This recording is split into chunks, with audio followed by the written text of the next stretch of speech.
So a lot of people actually think that these three people is one person. And I guess that's possible. It could be one company, but even that's quite rare. More often than not, as you bring your book to life, you're going to have a publisher, a printer, and a promoter.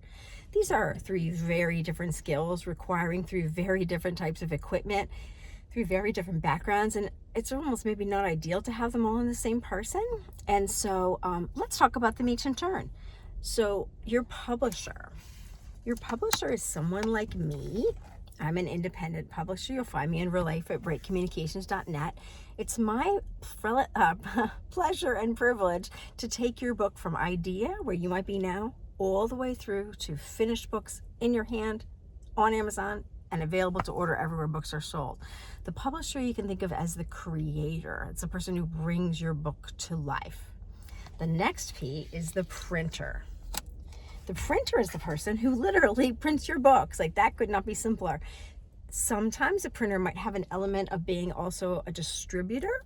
And so there's two different types of printers. There's print-on-demand printers, which are also usually distributors. That's companies like Ingram Spark and Amazon KDP.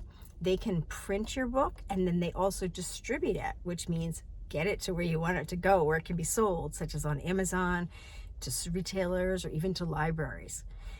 The other type of printers we often call bulk printers, and those are printers that tend to only print in larger quantities, like 500 or more, and they're normally not distributors. When they print your book, they're going to send them somewhere, perhaps to your basement, where you will store them, keep them safe and clean, and then as you get orders, you would then be your distributor, distributing the books to places that it needs to be.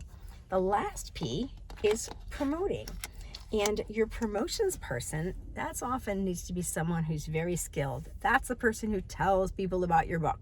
So you're looking for someone who is just a natural promoter, an extroverted person who has a lot of contacts, a lot of connections in the publishing world and beyond, a person who has a lot of arrows in her quiver, who has a lot of ideas. Maybe she uses social media, maybe she'll help you with the newsletter, maybe she'll help you do speaking engagements, maybe she'll help you create a workshop.